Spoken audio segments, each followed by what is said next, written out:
Hey, this is Benjamin Boyce. I have an interview for you today with Corinna, who is a software developer and trans person, and she took umbrage very recently with Twitter's newfangled dead naming policy, where Twitter wants to eradicate people from their platform who use gender pronouns for people who no longer want those pronouns to be used for them. We use that as a stepping off point to investigate or to at least discuss the trans rights activist lobby and its effect not only in the society at large, but in the medical and psychological fields, as well as its effect on trans people itself, which the trans rights lobby, you would think, is trying to stand up for, but it turns out the trans rights lobby has some problems with people who do not agree with their entire agenda. This is a little bit longer than normal, but it's worth every minute of it, and I hope to have Corinna back on my channel. Here you go. What are the parameters of this discussion? I want to Well, leave them up to you. this kind of started because I wrote a thread on November 24th about dead naming. Yes. And my take on it was that Twitter should not be deplatforming speakers for dead naming because, first of all, it's important for victims to be able to name their abusers without being compelled to use terms of respect. And the other is that Twitter itself should not be in the business of enforcing respectful conversation between its users. What would you say to Twitter wanting to maintain a non-toxic environment so it doesn't become like Tumblr or... Well, Twitter's problem basically is that they want to sell advertising, and advertisers do not want to advertise on platforms where there's controversy or hatred. So what Twitter's trying to do is control the appearance of the environment so that they can sell their advertising to, or sell their space to advertisers. So I get why they're doing it, but it has really nothing to do with whether it's toxic. It has everything to do with the advertiser response. But if people start leaving in droves because they perceive that they would rather have, some toxicity in an environment and be able to do what they want and speak and think things through on their own, and they end up leaving, then there won't be any ad money there. Right, that's the balancing act. Yeah. So do you think that they can get away with not entering into that balancing act? I don't know. I really don't know. If you were to judge them solely on the basis of the actions they're taking, it sounds like they're trying to find that spot. They might have overcorrected, but it's hard to tell. Yeah. And I was just reading a thread or a video that was posted on a pro-lesbian website. I don't know the name of it. I'll have to put that in. But they talked about, this is a completely unrelated issue, but I wanted to get to what happened in the comments. So this lesbian comes out and she says it's okay for lesbians to not want to have sexual intercourse with people with penises. There's no such thing as a female penis, right?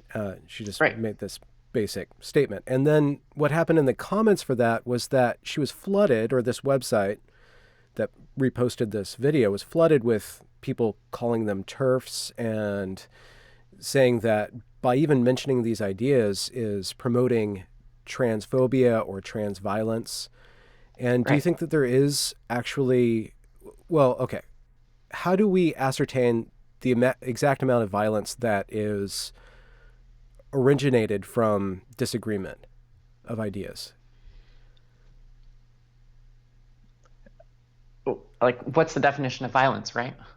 Well, if violence is physical, or if it's being measured by the number of police-reported incidents, that's one measure of it. Is that what you mean? Yeah, but do you think that ideas feed into physical acts of violence? That people's opinions and critical discourse feeds into and justifies violence against certain groups? That's a complicated question. I mean, if you look at some historical precedents, like what happened in Germany when they were scapegoating Jews, or some of the language that was used between the conflict with the Hutu and the Tutsi. There was a lot of dehumanizing language. A couple of things that you see in both cases are that one group is scapegoating the other, dehumanizing them, comparing them to insects or vermin, and explaining why attacking them is the way that the other group, what they have to do in order to survive, right? So speech at some level can give rise to violence, but there are some pretty clear earmarks of what type of speech that is. And if you're calling somebody an insect and say that they need to be exterminated, that's a different completely category of speech from recognizing somebody's biological sex. Why do you think that those two things are conflated? Well, I mean, that's a complicated question, but if you look at the people who are conflating those things, and I know from the videos that you do with Evergreen that you touch on this a bit, but like we're in a wealthy society. Even the people who are like financially marginal still are extremely privileged compared to their equal age peers in other parts of the world. But I think that there's a certain fixation or desire to want to feel marginalized, to feel special. So to be able to whip this up into conflict, saying, well, they're attacking me, I'm in danger, I'm threatened, the language that they're using is killing me. It's dramatic and interesting, right? And do you think that's been incentivized by social media, or is there something deeper than just social media incentivizing victimhood, self-victimization? I'm sure there's something deeper. That's beyond my expertise, but it does seem like it's been exacerbated by social media. Have you been tempted yourself to, I guess all of us have, been tempted to victimize ourselves or to hyphenate the victimization that society puts on us for not fitting into what we perceive society wanting us to fit into? Have you seen yourself like be tempted or drawn to that, or do you feel like you've been inoculated to going down that path? That's a really interesting question. So since I'm kind of in a marginalized position in the trans community because of my views, I sometimes feel tempted to use that as leverage in order to try to get people to listen, because what I've seen over and over and over is demands on social media to listen to marginalized people. So I feel like if I can reframe my position as that being a marginalized position, maybe I can get that marginal ear to listen to what I'm trying to say. Has it worked? Do you think that you can get certain people in the door at least to start listening to you? You asked if I've been tempted. I have been tempted. Yeah. I haven't really tried to put a lot of effort into taking that sort of tactic. Yeah. Do you feel like responsible for shifting the trans community's ideas of acceptance of different viewpoints, and how does that balance with shifting society's views of the trans community or just trans individuals? I do feel some responsibility to try to shift people's ideas, because I have gone through my own process of growth and learning. And it took years before I was able to see myself in a way that I wasn't ashamed to be trans. And by that I mean not like trans is beautiful or trans is proud, but I am a male person who's had feminization treatments Mm-hmm. so that I look more female-like, so that I can inhabit a role in society as a woman. Mm-hmm. To get to the point where I could think about myself that way and not have it feel depressing or Mm-hmm. having wanting to feel self-annihilating. Mm-hmm. Um, that took a lot of work, and I do feel some responsibility of trying to hasten that process along for other trans people. Mm-hmm. And do you think that that's primarily an internal process that can be accentuated by societal conditions and societal attitudes? Or is it, Yes, because it seems like but certain contingents of the trans community want society to change, and first and foremost, rather than the individual. And that brings up like the whole rhetoric of my existence is being erased. And I'm talking about outliers and stuff. I don't mean to generalize.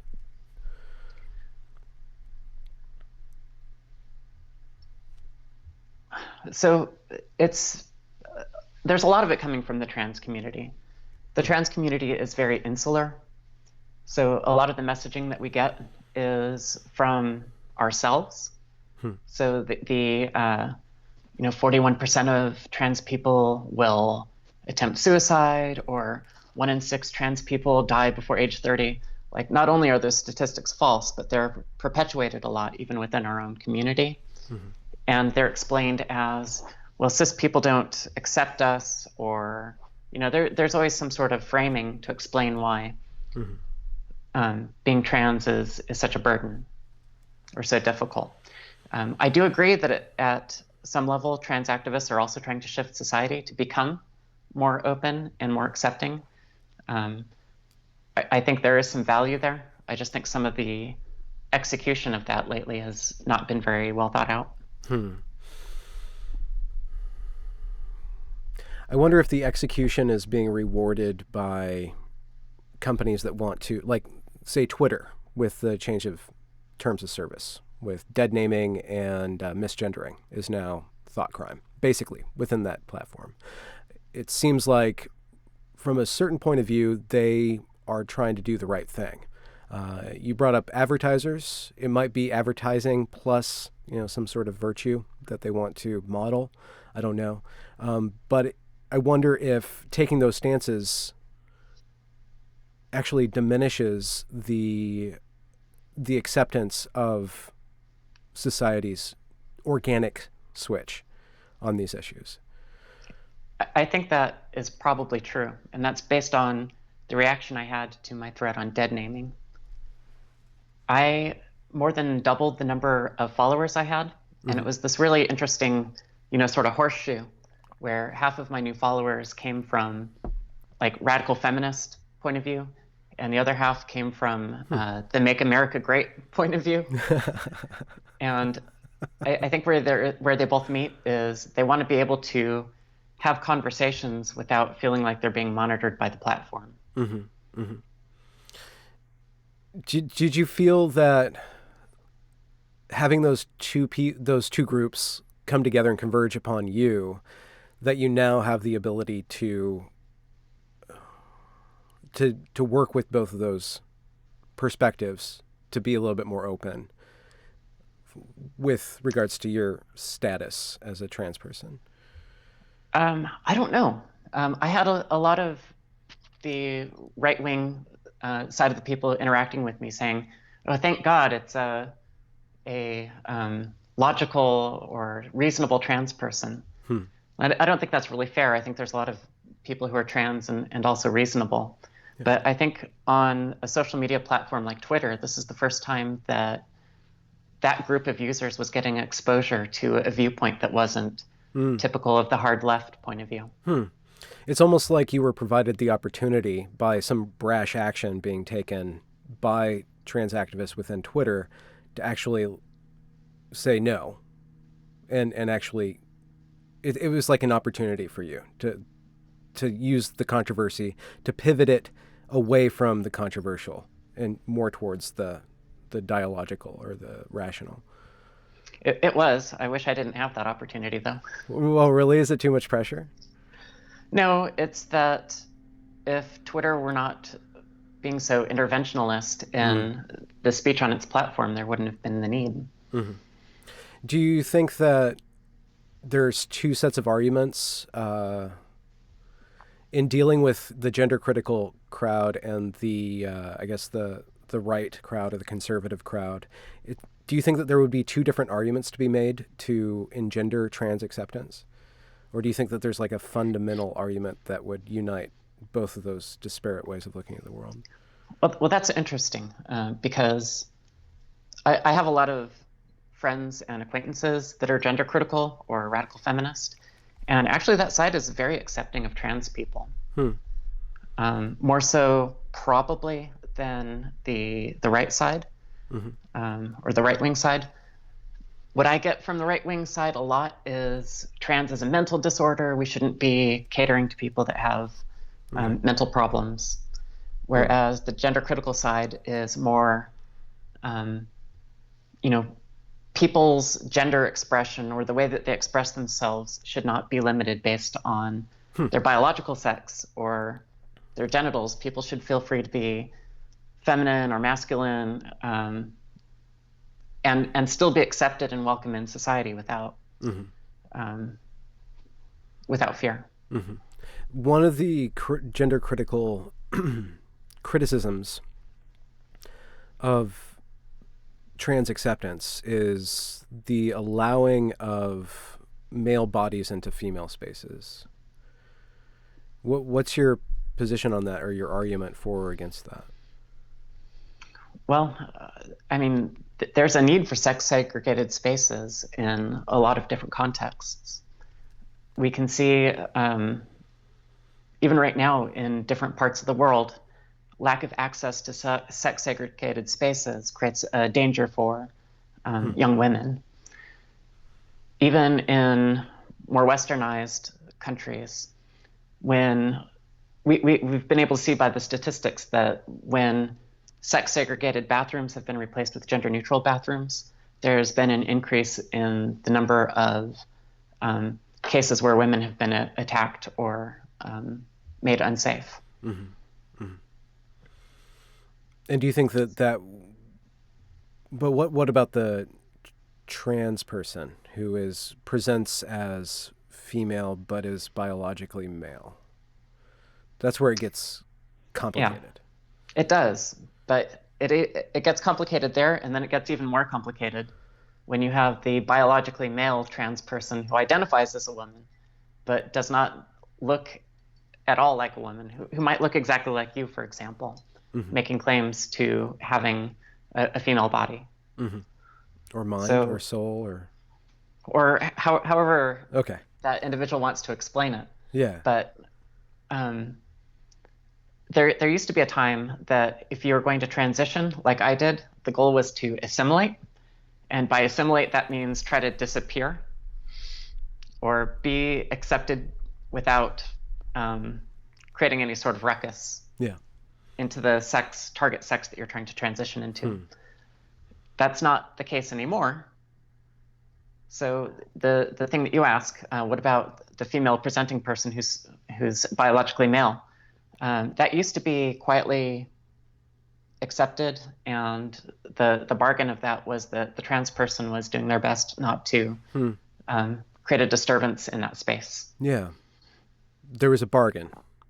Yes. That's what kinesis or Asha talks about when we talk about trans rights, we also need to talk about trans responsibilities. So insofar as the trans woman is entering into the woman's space, then it's their responsibility to assimilate, as you say. Yes. But why is it now the case that assimilation is no longer the goal? In my opinion, it has to do with, like, society's been shifting and is becoming more and more accepting of trans people. Access to role models or information on how to transition has gotten much easier. And I think the mix of people who are deciding to transition has changed. back when I transitioned, it was a lot of probably about, I don't know, I'm going to guess here, but I think it was about 50-50 young people who were in their late teens or early 20s, and then older people who are maybe in their 30s or 40s transitioning, males transitioning to live as women. Maybe 7-8 years ago, I think the mix shifted a lot so that it was tilted a lot more towards older people transitioning. And in the last 4 or 5 years, that mix has shifted again, where that it's a lot of girls that are shifting to identify as boys. But at that point where it was skewing older,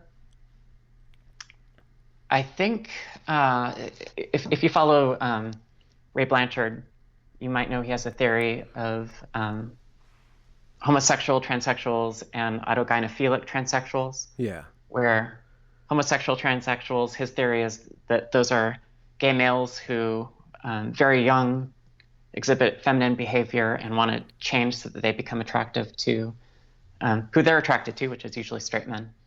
And autogynephiles are it's a paraphilia where a man feels like there's a feminine self within him that he's attracted to and wants to become. That's kind of a summary of the theory. And it's usually older people who more fall into that autogynephilic category. What I observed is that as that mix started to become more populous, and you had a lot of people who had become accustomed to living with male privilege, that really kind of changed the idea of assimilation into the idea of demanding access. Fascinating. So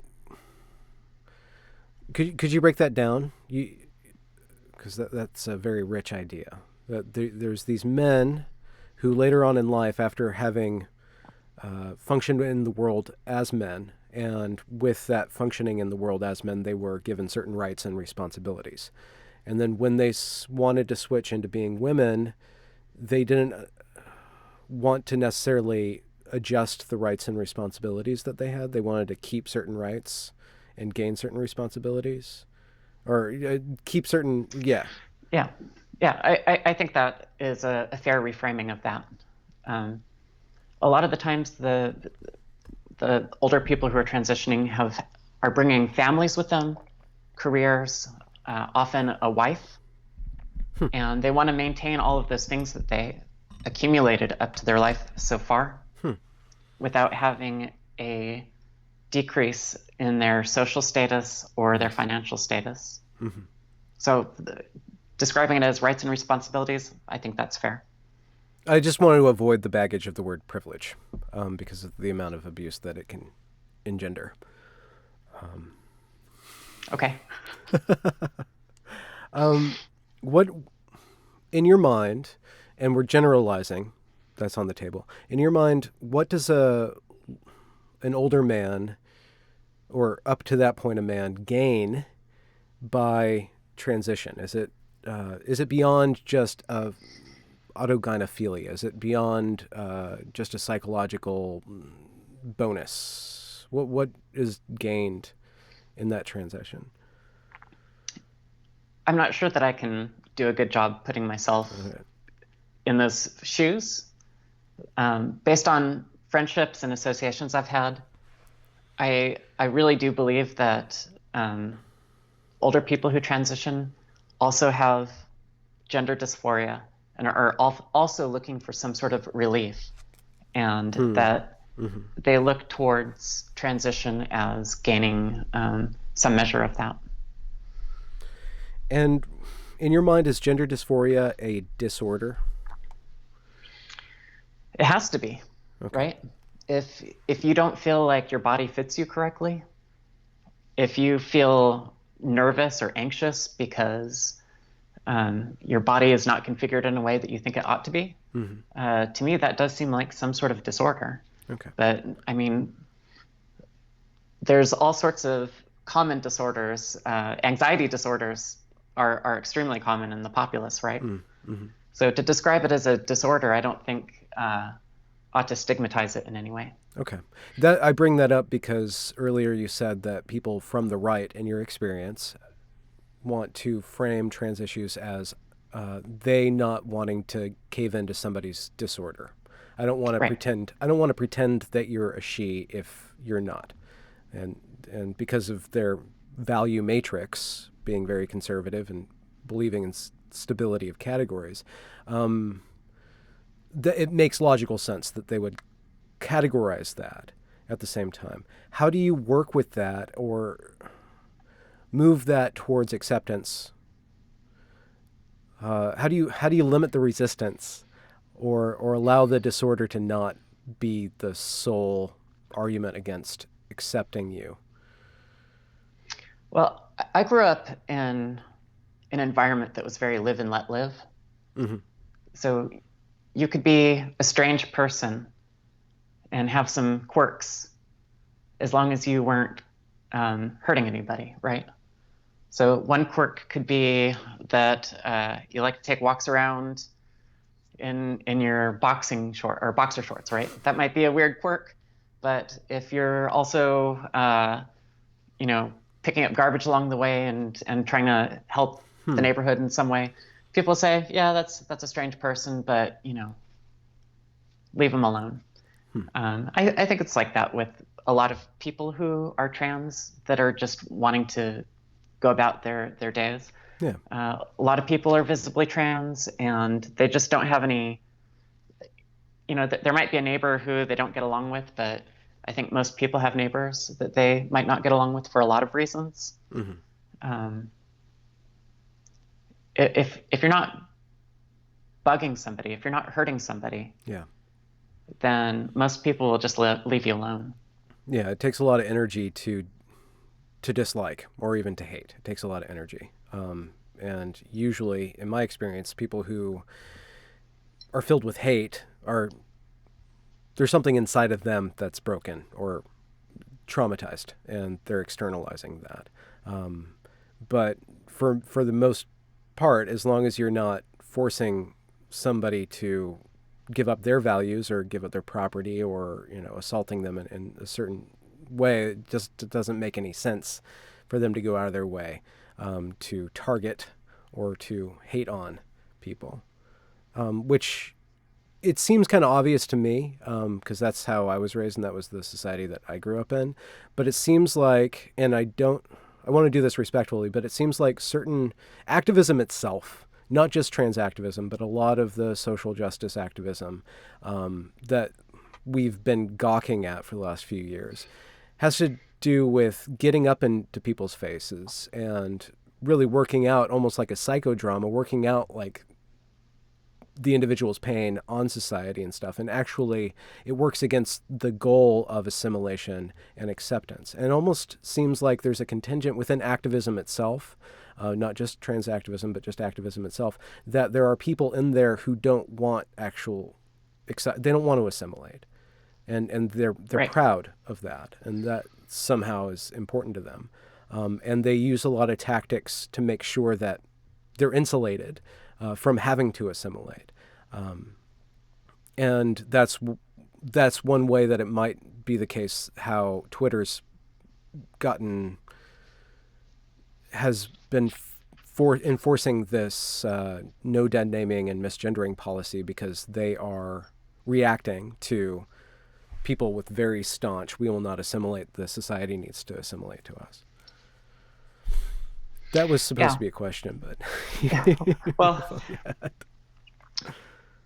I've been criticized for using the term assimilation, okay. just for reasons that you say, that their argument is that you should not be required to assimilate in order for someone to still accept you, or for you shouldn't have to assimilate in order to still have protection in society.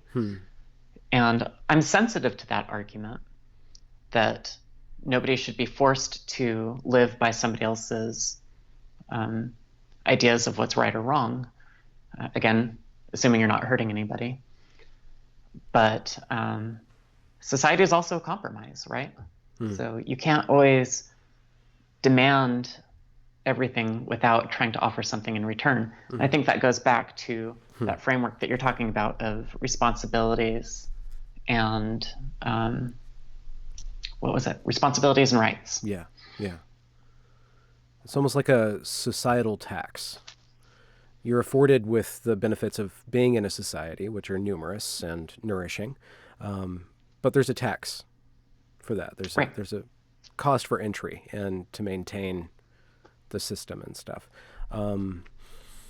And it's just interesting because we're in a world now with social media, with the internet, that all these people from all these different walks of life are now suddenly all exposed to all these other different walks of life. And it shouldn't surprise us that there's a lot of friction involved in the meeting of this, of all these different people. It's pretty amazing, though, in a certain respect. And I don't know where I read this. I think it was Kinesis again, or Asha, who talks about how with the internet, the minority, like statistical minority of trans folk are now able to connect with each other and form groups.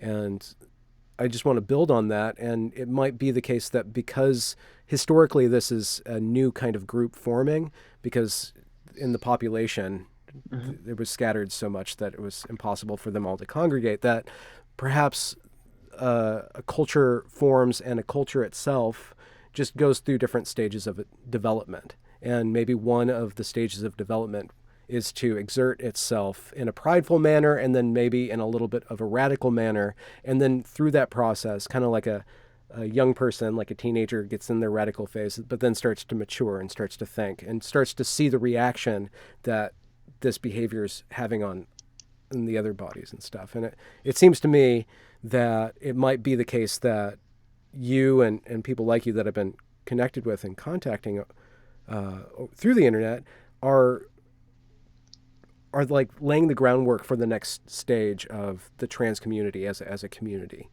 You brought up earlier on that it is pretty closely knit together.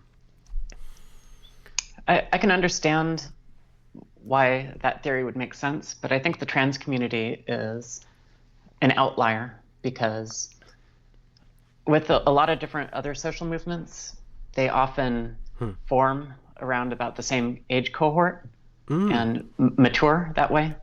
But because the trans community, there's no entry point by generation. It's just whenever somebody wants to transition. I don't think that it is subject to that same type of maturation process that you're describing, because somebody can transition or declare themselves to be transgender and immediately start developing an audience or platform to talk about their ideas. Oh, okay. And actually, if you go back and you look at who's been vocal in the community or visible in the community, it's really kind of an Andy Warhol thing where somebody gets a platform, they make a couple of statements on it, and then they're swept away, and it's the next person who's up now. Huh. So there's no permanence. It's eternal spring or eternal September, to use that. That's fair.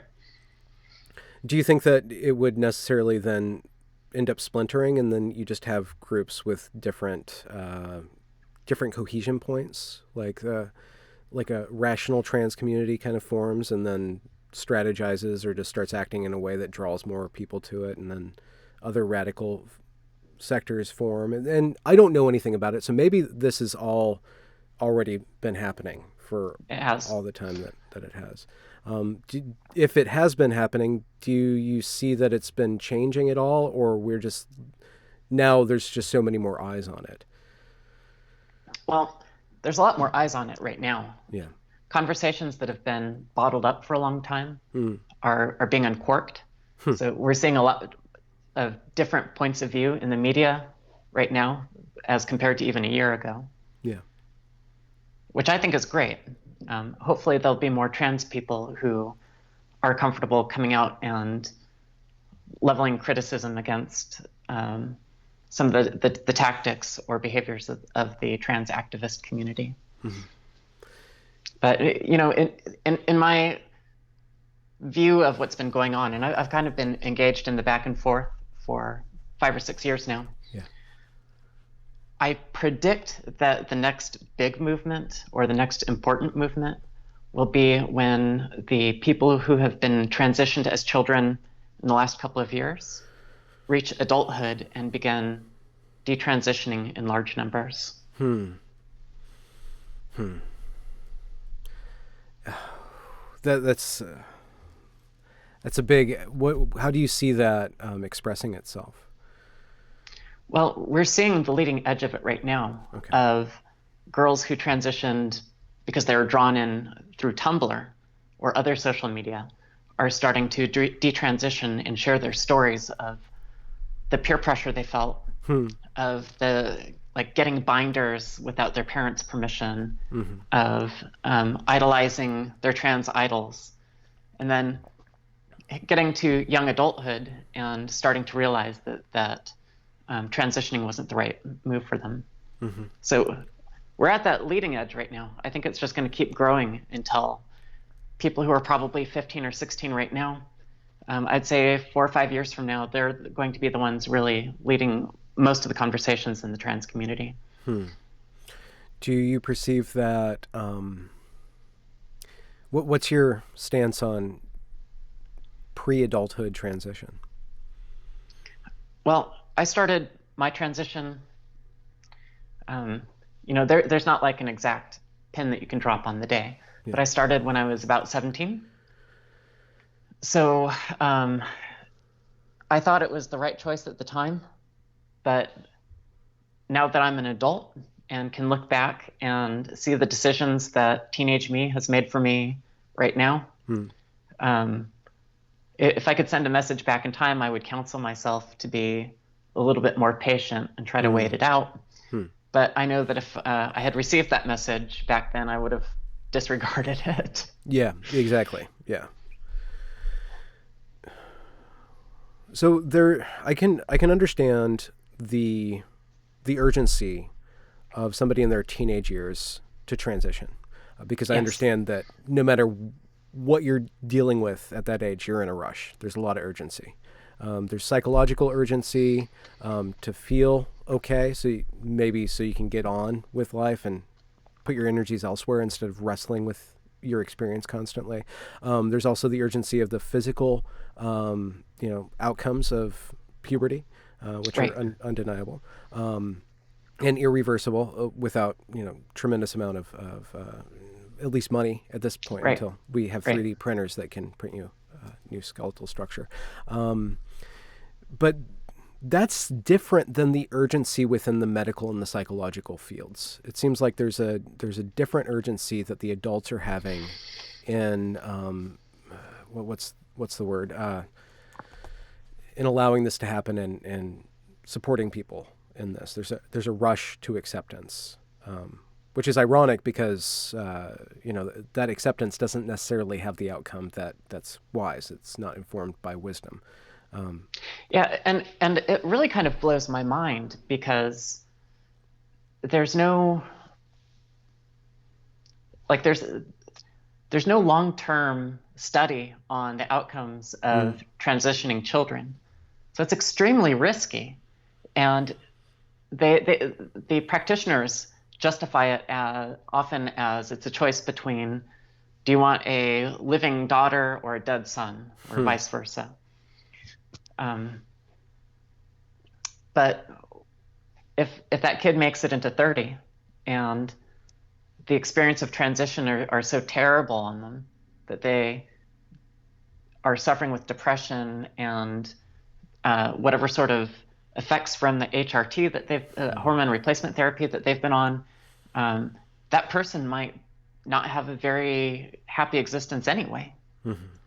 So the idea that they're trying to fix a problem right this moment to get that kid through the next 2 weeks or the next 2 months Mm-hmm. without realizing that that person is going to spend almost their entire life as an adult having to deal with these decisions and choices as an adult, it's just so short-sighted, and Hmm. I can't understand why there's not more curiosity about the outcomes of like my generation who transitioned young Mm. to see where we're at. Mm-hmm. in our middle life. Like Yeah. there's just no curiosity about it. Really? Yeah. Within the scientific field or the psychological field or even just society at large? Well, among the professionals who are in the business of transitioning children, And how do you know that there's no curiosity? Does this come I've from just I've contacted one of the most prominent people in it and offered to work with her so that she could get some points of view on a hmm, teenager who transitioned and what their life has been like. And she replied back and said she was just only interested in working with kids. hmm, hmm. That seems like malpractice.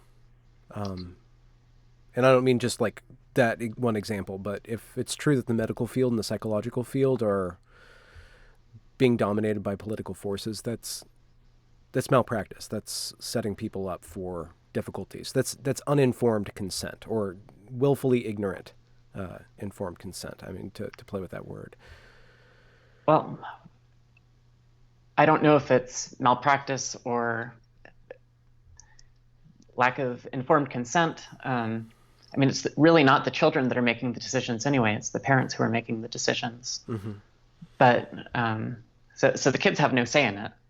I mean, they have a say, they could, but not like a legal say, right? Yeah, to initiate. Yeah. Right. Yeah. So it's really the parents who are making all the decisions about care. Mm-hmm. But yeah, I would if I were somebody who was in a role of helping kids to transition from into a target sex role, I would really want to understand better the outcomes of a generation that's already done it. Mm-hmm. And your generation had access to medical treatment, specifically hormones, Yes. and you're the first generation to have access to that. Or Maybe the second widespread. generation. Okay. Yeah, but it became more available to you. Yeah, there was maybe a handful of people in the 70s who did it, 70s Okay. and 80s. Yeah. Then maybe a couple of dozen people in the 80s and 90s. Now thousands of children. Okay. Do you think that the screening process that you were put through was adequate, or too brutal, or too lenient? That's a really interesting question. In the context of the time that it happened, it followed something called the Harry Benjamin Standards of Care. I had to have a note from a psychologist in order to start hormone replacement therapy. Okay. So there was no informed consent for hormones at that time. And could we define informed consent? I was playing with the word, but just for the sake of the audience. Oh, yeah. Right now, if you identified as trans, there are different clinics you could go through to in the country. I think Planned Parenthood is maybe the largest provider of this right now. If you go to the clinic and you say that you're trans, they will help you get on hormones without there being any additional screening. Okay. And do you think that that's responsible of them? And why do you think that that's the case, that they're doing this? Well, they believe it's responsible because they believe the patients know the risks and the benefits of what they're doing. Okay. And that the patients can choose to control their own intake or therapy. Like they if they want to discontinue taking hormones, they can, basically. I'm not in the best position to say whether it's responsible or not. Yeah. But I don't think that we understand all of the physiological side effects of hormones in the long run. So it could be we do know that for female-bodied persons who are taking testosterone, that there's a lot more risk for them. But there's also risk for male-bodied people taking estrogen or anti-androgens. Could you shoot off a few of the risks for female to male and male to female, like the Sure. Female to male, testosterone can create some side effects that could increase PCOS and like high blood pressure. Okay. For male to female, estrogen therapy can also cause like hypertension, high blood pressure, blood clots, Hmm. Okay. increase your chance of stroke. Okay. So it's not like dieting, or I guess dieting could be dangerous too if you don't do it right. Yeah. But it's not like taking Flintstone vitamins. Yeah. Hormones are serious things. Yeah. And with the case of Planned Parenthood, they're just assuming that the individual has the ability to monitor themselves. That's my understanding of it. Okay. And with your experience, you needed a psychologist to write off on you, Yes, to approve it. and then the doctor just administered. Yes, I saw a specialist who had a lot of trans patients. Okay. That was a weird experience. Well, do you mind saying why? Well, I was 18 years old and starting hormone therapy, and I was living in Reno, Nevada, and there was no doctors in Reno that would see a trans patient at that time. So I would have to drive to San Francisco, and as you can imagine, it was a lot easier to find an endocrinologist to prescribe hormones in San Francisco than it was in Reno. And the woman who I saw, I can't remember her name, but I wish I could. She was like a cross between Dr. Ruth and Dr. Frankenstein. She just seemed to have a passion for converting her trans patients. And I recognize now that maybe when she was like testing my lymph nodes and then checking for my breast development, that maybe she didn't need to be so handsy. But that was a thing that happened and seemed normal at the time, and in retrospect seems a little odd. Maybe she's compiled all that touchy data somewhere. Yeah, maybe so. I mean, I guess she was at the leading edge. Do you feel that you received adequate care then from the medical side? And do you think that you would have appreciated more psychological care, or did you receive psychological care through it, or did you have to self-administer that? For the standards of the time, I probably received adequate care. But I would like there to be a lot more research in the outcomes for people who are undergoing these therapies. Okay. More so than, do you think that we have adequate research for diagnosis? I think we've given up on diagnosis. Anybody who declares themselves to be trans at this point is, they're trans. There are therapists who are afraid to naysay patients because they'll receive complaints, professional complaints about their care. Yeah. And there's some, I've heard anecdotes of therapists who no longer want to see trans patients because it's just too fraught.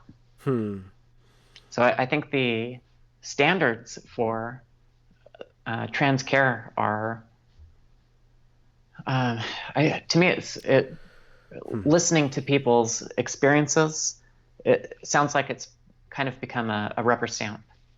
Do you think that has to do with the political moral panic kind of thing? Do you think that has to do with the way that the dialogue has shaped around trans rights being that acceptance or deplatform? Well, it's not just moral panic. I mean, practically speaking, people have been losing their jobs because of the political force that trans activism has brought to the scene. I think it was Kenneth Zucker who lost his position at, sorry, I don't have all these facts in front of me. It was up in Toronto. Lost his position at the clinic there because of claims that turned out to be unfounded. But the activists were, their goal was to get him out of that position.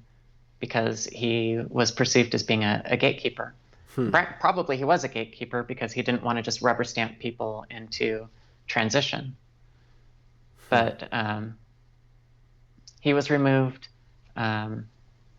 If you follow some of the politics around WPATH, which is the, I'm Googling that really quick to remember what it stands for. World Professional Association for Transgender Health, right? Okay. That's the replacement for, they've created the replacement standards for the Harry Benjamin standards of care. And that's extremely political now. It's been taken over mostly by trans people.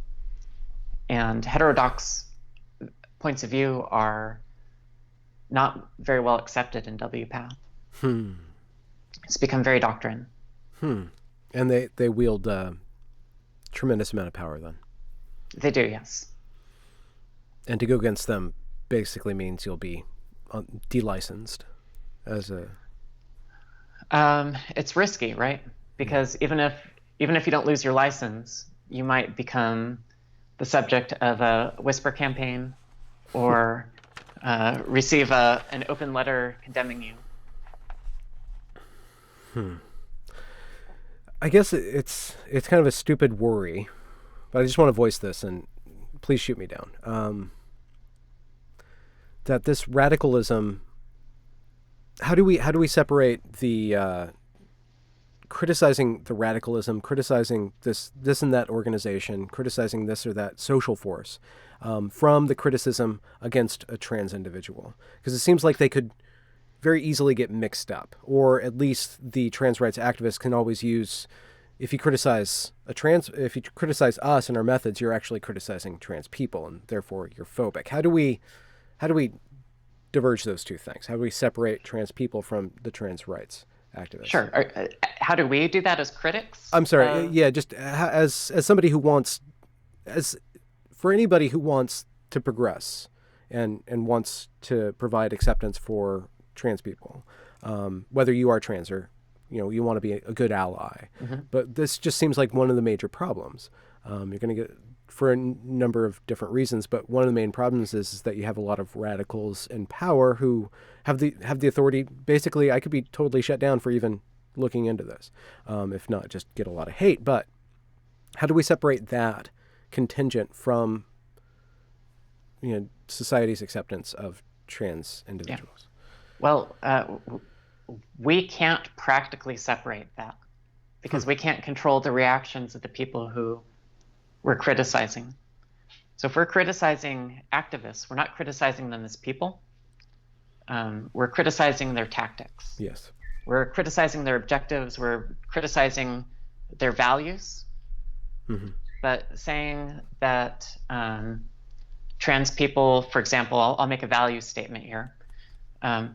People who are transgender should embrace the fact of their birth sex, that male to female trans people should embrace that they're male, that female to male should embrace that they're biologically female. That's a value statement. And if somebody were to attack that, that's not the same as attacking me. When a trans activist says trans women are women, period, that's a statement of their values. And for me to say that that's not true, I'm not attacking the person who believes that. It wouldn't even be proper for me to attack somebody for saying that, right? I don't have a reason to do that. But the person who's receiving that message, we can't stop them from twisting that and saying, why are you trying to erase me? Or why are you trying to deny my right to exist? We can't control how they accept that. So to answer your question, what can we do about it?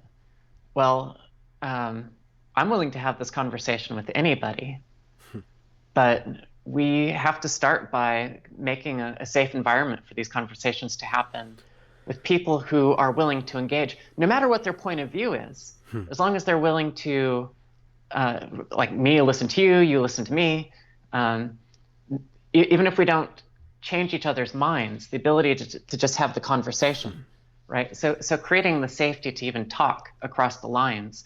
that's the first thing that we have to do. And how does that contradict what Twitter's decided to do? Well, Twitter contradicts that in a lot of ways. First of all, the way that the bans and the mutes work, it makes it so that people can just make very strong statements, even about other people's character or motives, and not have to face any rebuttal, even from the person that they're criticizing, because they can just block them, right? Mm-hmm. And if you're blocked after somebody has attacked you, you don't even have a platform to defend yourself very easily anymore, because you can't reply directly to that person's words. Mm-hmm. So that's one of the worst things that Twitter does.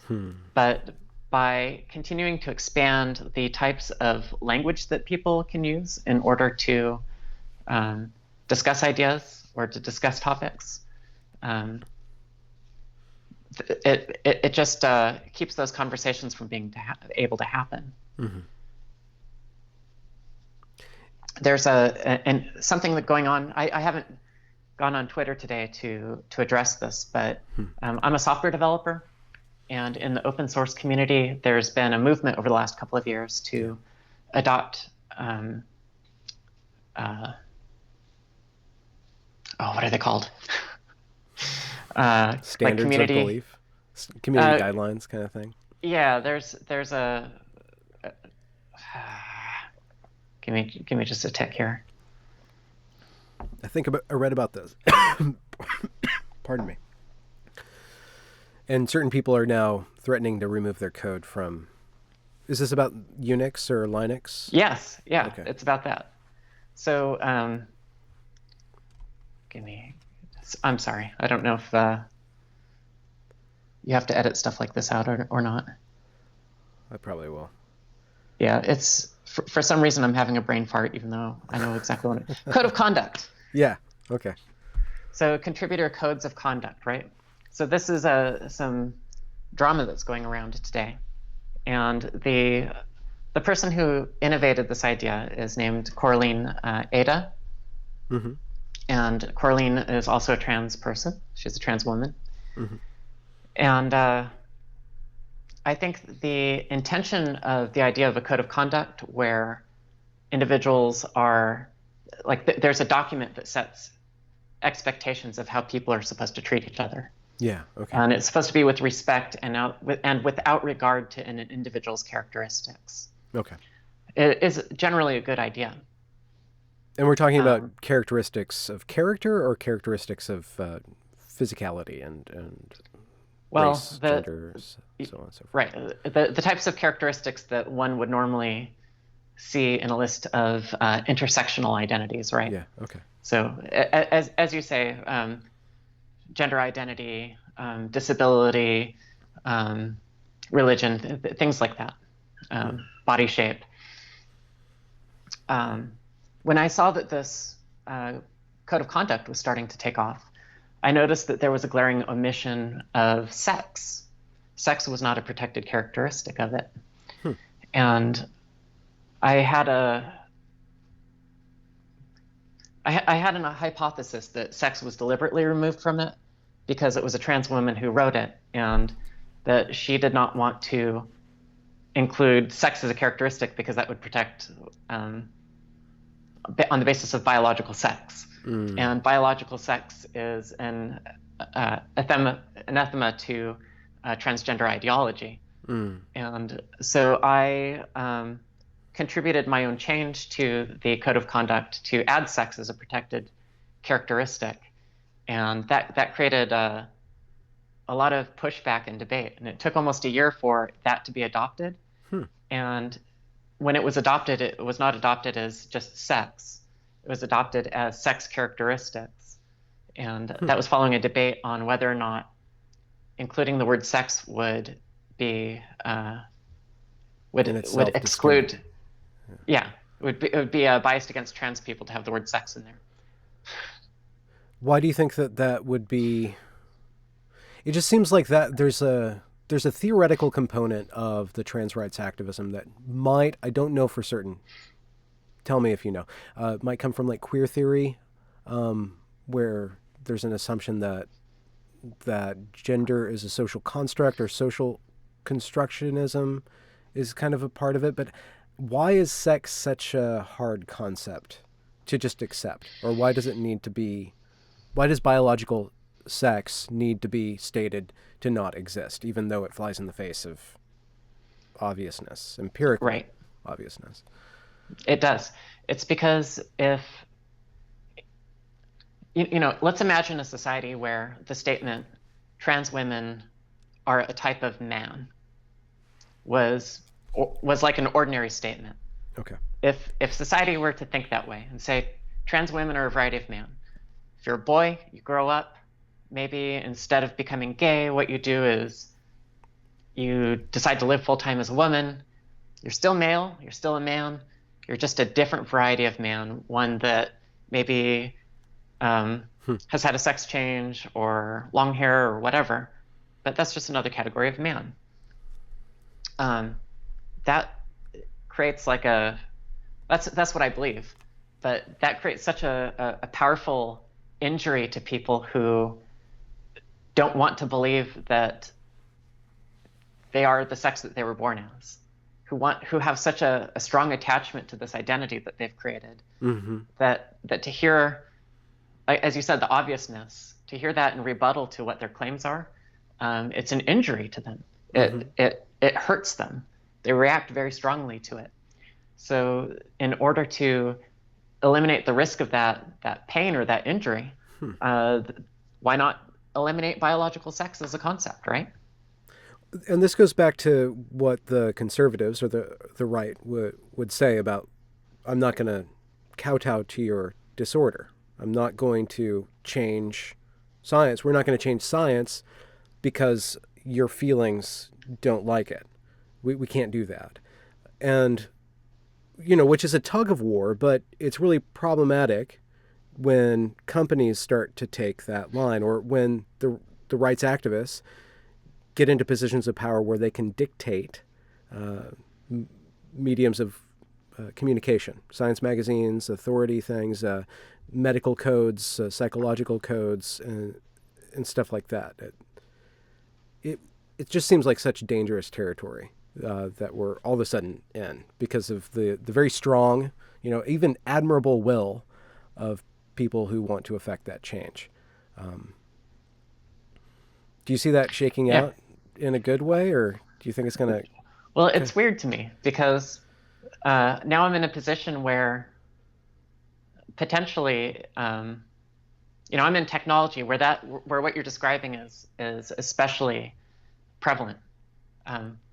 By me saying I'm transsexual, and that means that I'm a male who has had treatments to look more female, I'm jeopardizing my own marketability in those types of organizations. Oh, okay. Because I'm not merely because I'm trans, but because I'm speaking against the ideology that company is propagating to its own employees or to its own culture.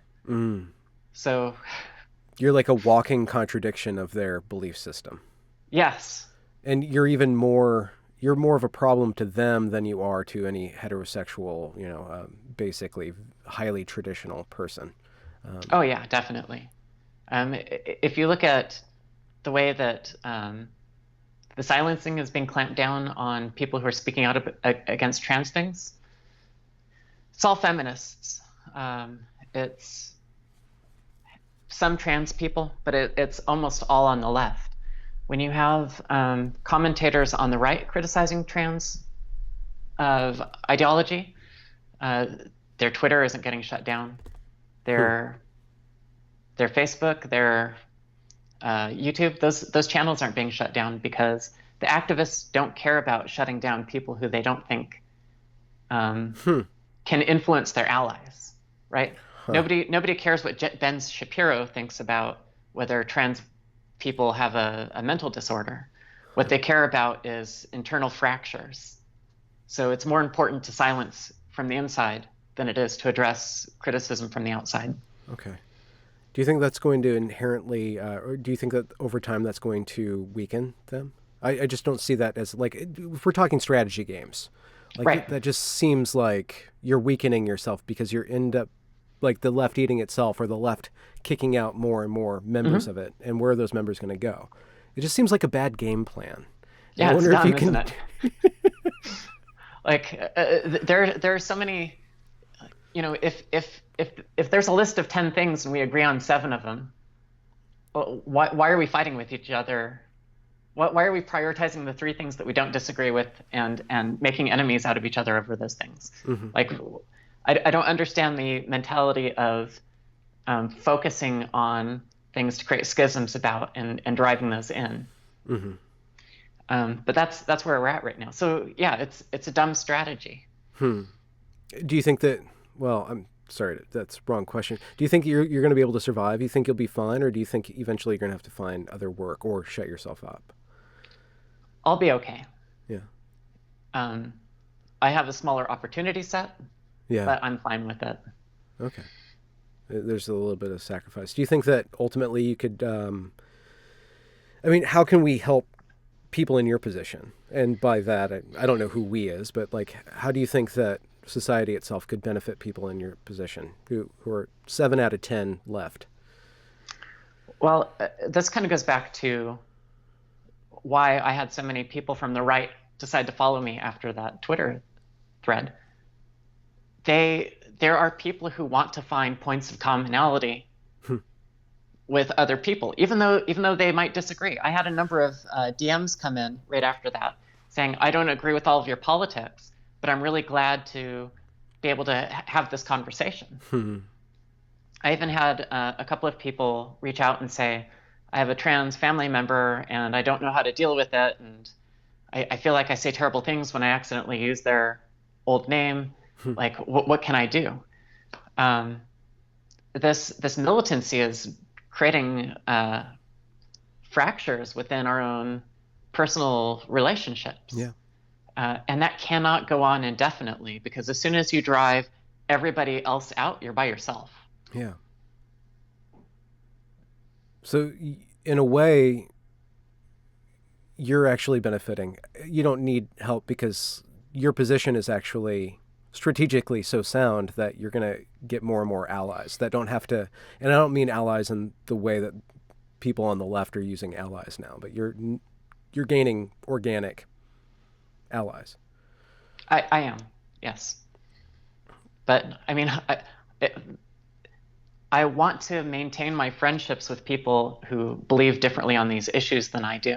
Hmm. Um, I've lost a couple of friendships because of it, but I don't want to. I want to continue Hmm. um, being friends with people. But for some people, it's just it's too difficult for them to Hmm. have a friendship with me, realizing that the things I believe are erase their existence. Why do you think that term is out there? Erasing existence. Does that have like a precedent, or does that come from somewhere? It's really hard for me not to mock that or not to just call that out as a manipulation tool.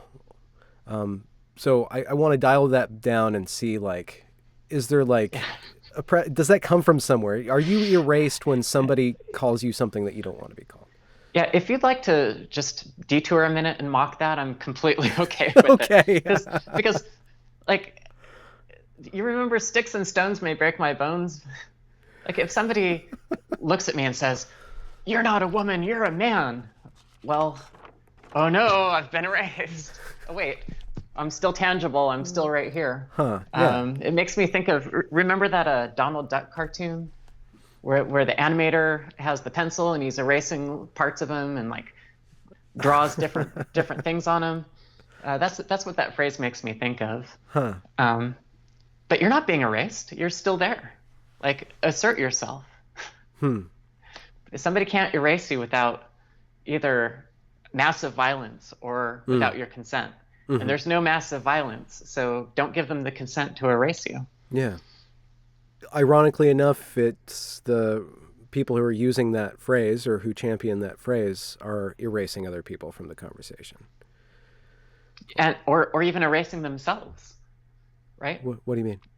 Well, if they're adopting a victim mentality Hmm. and saying what you believe is victimizing me, they're limiting their own growth. They're Hmm. limiting their own potential. Um, if Hmm. I'm constantly reacting to the world and shaping how I feel about my own self based on how the world sees me, um, where is my core? I don't have a core anymore. Yeah. I don't have an inner monologue that's sustaining me. I'm Yeah. sustained completely by the observations of the people around me. Huh. And if that's not self-erasure, I don't know what is. Yeah. It's the identity trap. Or Yes. if you believe that you exist insofar as you have an identity, then you constantly are relying on other people ratifying that identity because that identity doesn't actually exist. An identity is just there. I mean, it doesn't produce anything. I guess it does Right. exist on a surface level, and social media like hyphenates how much identity does exist. But before large scale media, like an identity was just like here, like if we go back to, and this is just an analogy, if you go back to like medieval times, like there's the smith, there's the miller, there's the vicar, and like your role, what you do in the world is your identity, not who you Right. are, but what you do is the reality. And it seems like this might have to do with a larger social problem in the West or in America, where we think that we've put so much, and maybe even marketing and capitalism has boosted up how much an identity matters, because selling somebody a set of identities or a set of components of an identity can actually have real world results with your regards to your pocketbook. But I think that our entire frame of reference needs to go back to a craftsman identity or craftsperson identity, where your value is in what you produce. And that production doesn't have to be a material thing. It can be also like the reaction that you have in the world with other people, how you Right. serve other people. Well, it could just be, what do you do with your time? Hmm. Like in your example, if somebody's a miller or a blacksmith, their time is spent producing goods in the world, right? Yeah.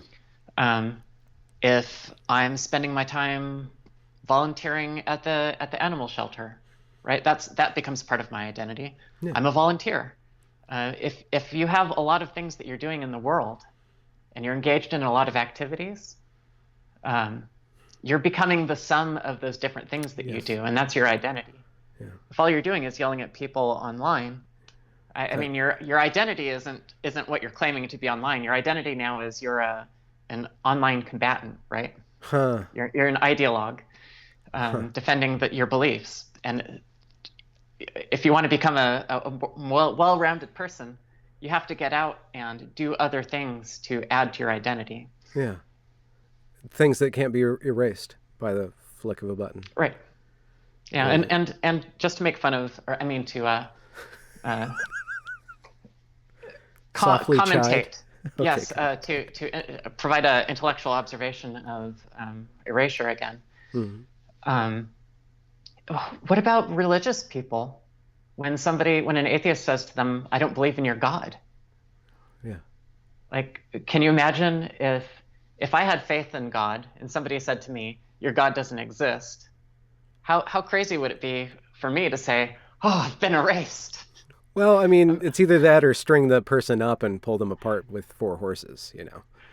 Well, sure. I guess if you have enough of the majority view, you can Yeah. get away with that. Yeah. But like we still have religion in this country, even though we have a pretty good atheist population. Yeah. And you know what? I'm sorry, I've got to take this back because there is a movement on the right to say that the left is getting rid of Christmas. Oh, So yeah. Yeah. I suppose there is some sort of erasure complaint from that angle. Yeah, that's true. That's true. Yeah, and every October, everybody has to complain either about the cultural appropriation or about the complaining of cultural appropriation. Every November, we have to complain about Right. colonialization, and then every December, we have to complain about the erasure of Christian holy days. Right. I think that every month of the year should just, instead of holidays, we should have like bitchy days, right? Where there's something that we're going to bitch about historically or in the culture, and everybody's going to duke it out. Like we'll just have perennial social media material if we. Aren't you describing is already in fact true. I guess let's just come out about it. I mean, next month, the people on the right will be complaining about Martin Luther King Day, right? Oh yeah. And then in February, people will be complaining about Love heteronormativity. single marginal, right? Heteronormativity, right? So, and then I forget, March is Christopher Columbus, right? So yeah, we've got the whole rolling. The problematic train is on the track. We should have like instead of an advent calendar, an outrage calendar. Yeah. That's right. This is a question that I wonder if you can relate to. I was listening to a wonderful conversation between John McWhorter, Glenn Lowry, Thomas Chatterton Williams, and Camille, I don't know his last name, and then Coleman Hughes. 5 very well-spoken black individuals, black men. And I listened to them a lot, and I've even spoken to a few, and I hope to continue speaking to a few. And listening to that conversation, I was wondering, like, do they get tired of always talking about their identity? Do they always, I know that you're gone. Oh, there we go. That rounds out the episode. I'm just trying to get you an extra 1,000 views. Yeah, put the cat, there we go. Or I don't know which way. Do you think that you're, like there's a double bind with being in a category and speaking about that category? Like, is it exhausting? And I don't mean to, like, bring up the whole victimization, like all this emotional labor. I mean, that argument has been done to bits, but do you think that how do we get, do you feel burnout? Do you feel like your role now is like, your identity is now tied up too much with professing your identity? Yes. The thing that really interests me, or that I have a passion for, is writing software, right? Yeah. So when I open Twitter, half of my feed is politics and gender, and the other half is like how to perfect a part of your trade. Huh. And I'll open up a couple of tabs, and one of them will be on writing better web software, and another one will be on why trans prisoners in Britain shouldn't be housed with women, right? So my attention has to be split between those. Or I guess it doesn't have to be. I'm choosing to split my attention between those. And the reason for that is, even though I would like to stay engaged more in my career, when something like Megan Murphy gets banned from Twitter, that makes me so angry. Like, that captures my attention. And I feel compelled to say something about it, because I'm in a special position to be able to have a viewpoint on it that's not common, but which is in support of her, and probably she deserves to have some support. Yeah. So it is a little tiring, because I want to concentrate on other things, but I feel compelled to keep a finger in the conversation about gender. Yeah. So, but you're balanced then? Oh, yes. Your identity isn't just your only identity. No. Most weekends I'm probably playing board games with friends, not with a bunch of queer activists, but people who have normal lives. Not that queer activists don't. I'm willing to believe that's a form of a board game. I'm sure that there should be a board game out there for that. There's more to me than this point of view, and I think everyone should be like that. Yeah. Yeah. I wonder if we'll reach an equilibrium with the various issues where, like what you were saying with the code of conduct. It seems like there's, like with Gamergate, to summarize that in one fashion, you have a bunch of gamers complaining about the way that they're depicted in the news media, or, they're complaining about, like, the news media about games is doing some weird things. And what that showed on one level of analysis, it showed that this activism was infecting different groups, different pastimes. And then we see that through HR, like activism is now infecting corporations. And it might not be an actual infection. It might just need to be reorganized in a way where it does Right. have something positive to give, but it doesn't control the conversation. And it's not there to control the conversation, but to alleviate certain tensions rather than producing a whole nother set of tensions. So I wonder if you're an optimist, or if social justice you think is inherently flawed, Um, or well, activism itself. I'm a believer, huge believer in social justice, as it's defined offline. How But would in you define terms, it then? I think it's a matter of ensuring just and equitable outcomes for individuals, especially vis-a-vis their relationship to their fellow citizens or their government. So Okay. equal voting rights, equal educational opportunities, as much as is practical, fair treatment in court. So I think all of those things have a lot of value. That's not what we see reflected in social activism online. And to your point, what's starting to migrate out into the real world from that community, it can't sustain. So if there's a company that, I don't know, like the fallout with James Damore and Google, Yeah. there are a lot of developers who don't want to work for Google because of that.